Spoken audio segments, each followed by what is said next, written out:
terhadap dakwah mereka, ya dakwah yang mereka sebarkan. Kemudian ada keteguhan hati, di mana keteguhan hati ini tidak jauh berbeda dengan teguh. Itu percaya diri dan yakin pasti dakwah yang mereka sebarkan itu akan berhasil. Itu adalah tentang ciri-ciri pilihan. Harus ingat saja teman-teman, yang pertama ada teguh dan sabar, yang kedua ikhlas, yang ketiga tekad yang kuat, yang keempat ada keteguhan hati. Itu adalah ciri-ciri dari Rasul. Oke, yang selanjutnya itu bagian C, yaitu ada Nabi dan Rasul. Tadi dikatakan oleh Berarti ini itu singkatan dari Musa, Isa, Muhammad, Ibrahim, dan Nuh. Jadi total Rasul Azmi itu ada 5. Ini kita bahas satu persatu. Yang pertama ada Nabi Nuh. Kita lihat sama-sama Nabi Nuh alaihissalam berdakwah selama kurang lebih 950 tahun, tetapi yang beriman hanya 8 tahun. Jadi Nabi Nuh ini berdakwah selama sekian puluh tahun, sekian ratus tahun, namun hanya segelintir orang yang mau taat dan patuh terhadap ajaran. Kan ada anak dan istrinya yang tidak patuh dan taat terhadap Nabi Nuh. Ada yang tahu namanya anak Nabi Nuh? Iya, betul. Nah, nama istrinya itu adalah Naamah. Oh, bisa disebut Nama atau Naamah atau Nama. Kemudian ada istri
Mekah. Kemudian ada mukjizat Nabi Ibrahim itu kan tidak terbakar oleh api. Itu adalah sekilas tentang Nabi dan Nabi Isa. Yang ketiga itu ada Nabi Musa. Poin pertama itu saat Nabi Musa lahir langsung dihamilkan di sunat. Nabi Musa itu lahir ketika Nabi Firaun. Ketika Firaun dia menyeru kepada semua kaumnya apabila ada anak laki-laki harus dibunuh. Maka Nabi Musa pada saat itu lahir dihamilkan oleh ibunya ke sungai Nil, ya betul, ke sungai Nil, dan diasuh dan dirawat oleh istri Nabi Firaun, yaitu Siti Asia, istri Firaun. Itu Siti Asia. Yang selanjutnya adalah Nabi Musa harus berhadapan dengan para manusia. Karena Nabi Musa dianggap pada saat itu sebagai penyihir, sehingga Nabi Musa dipanggil oleh Firaun bertandinglah kurang lebih seperti itu dengan para manusia. Namun pada saat itu tongkat Nabi Musa berubah menjadi ular yang sangat besar, sehingga ular-ular kecil yang dihasilkan dari penyihir itu dimakan oleh ular Nabi Musa. Kemudian Nabi Musa juga diutus kepada kaum Bani Israil untuk menyelamatkan budak Firaun, karena kaum Bani Israil itu sangat diperbudak selama mungkin puluhan bahkan ratusan tahun menjadi budak Firaun, karena Firaun itu sangat kejam terhadap kaum. Kemudian Nabi Musa adalah tongkat menjadi ular dan lautan menjadi tenggelam. Itu adalah sekilas tentang Nabi Musa alaihissalam. Kemudian ada Nabi Isa. Yang pertama itu menyampaikan dakwah kepada para pendeta, kepada sahabat Bani Israil. Kemudian yang kedua itu disalib. Nabi Isa itu difitnah, seperti itu. Namun bukan Nabi Isa yang disalib, namun dijadikan dengan yang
Ini adalah tepuk nyamuk dan angin. Kalau ibu gini, tepuk nyamuk, hap, tepuk angin, bus, tepuk nyamuk, hap, tepuk angin, bus, tepuk angin 3 kali, bus, bus, bus, tepuk nyamuk 3 kali, hap, hap, hap, tepuk angin, tepuk nyamuk, hap, bus, hap. Oke. Nah, kita ulang ya teman-teman. Ya.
Siapa yang mau ke depan?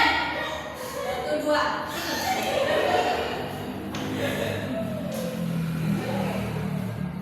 Mau nomor berapa?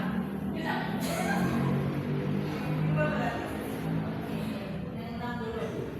Kita cek ya. Singkatan Nabi dan Rasul. Masuk ulul azmi. Kita cek dulu ya. Apa betul? Betul. Siap boleh.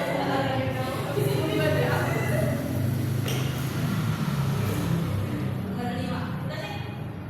Peristiwa naiknya Nabi Muhammad SAW ke langit. Apakah betul?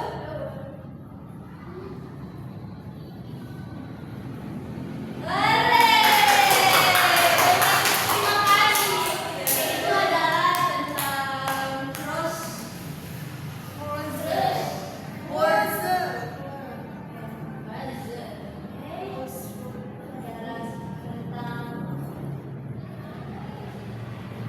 crossword.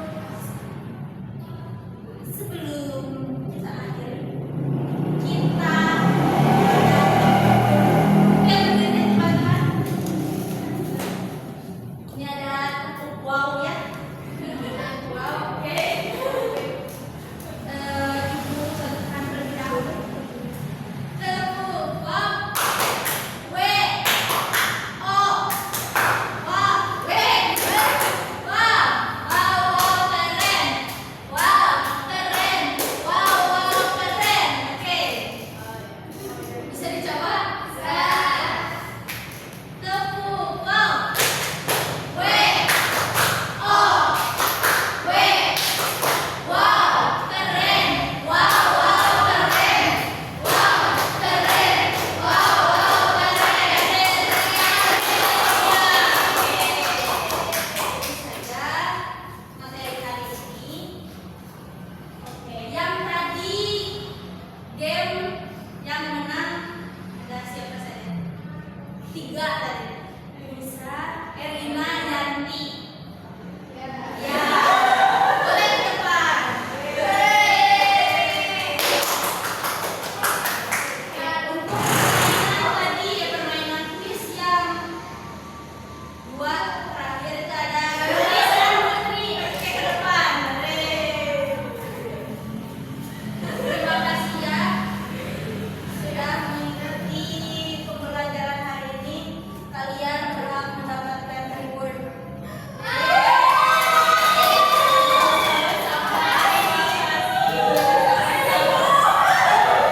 Ibu Dede Dewi mau ya, terima kasih ya Dede Dewi. Dede yang terima kasih ya. Ya sama-sama. Ini sedikit ya.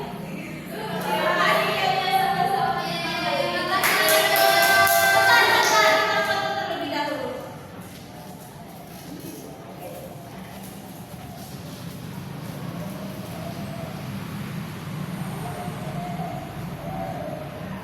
Pada Terima kasih ya.